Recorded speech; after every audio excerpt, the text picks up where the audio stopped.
Built back in the 1950s, the Dixie Palm Motel used to be the old Milnes Motor Court. And up until a few months ago, this iconic downtown motel was a popular place to stay back in the day, and it was fairly cheap too. We had 17 rooms, 2 that had kitchenettes, 1 that had 2 rooms with 3 beds, 1 that had 2 rooms with a bed in each. But most of them just had the 1 bed. John Black lived and worked at the Dixie Palm for 6 years until it recently closed. I was the assistant manager. I did all of the repairs and painted, the rooms and that kind of stuff, as well as I helped out with running the front desk. While it had many great amenities, the Dixie Palm soon suffered from its outdated wiring and need of repairs. The insurance company didn't just want new shingles on the roof, they wanted a whole new roof. So they would have to take the roof off and put a whole new roof on. They wanted the electrical all redone. So the local owners, the Whitwers, decided to raze the buildings and move forward. It only took demolition crews 2 days to tear down and begin hauling off the debris. As demolition crews tore down the motel rooms one by one and hauled it off by the truckloads, memories of the Dixie Palm ran deep. We had people that would come back after they had stayed there on their honeymoon years ago.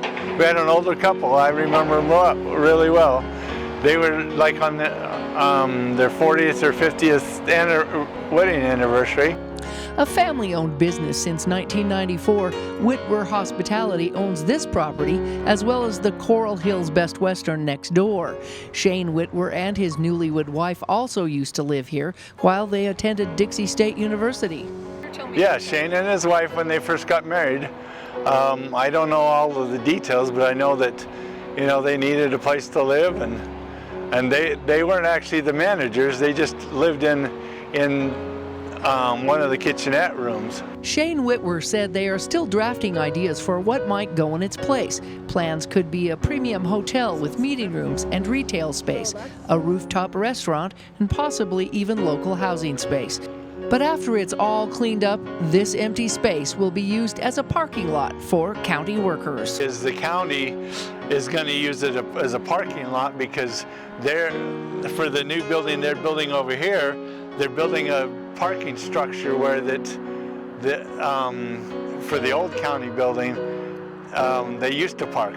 But now there's a big hole over there now. In the meantime, the corner of St. George Boulevard and 200 East will look a little bare except for some of the palm trees where the motel got its name. And those who remember the old Dixie Palm will cherish what was once an iconic place to relax and stay in St. George. It was an era of my life I'll remember. In St. George, Melissa Anderson, Community Education News.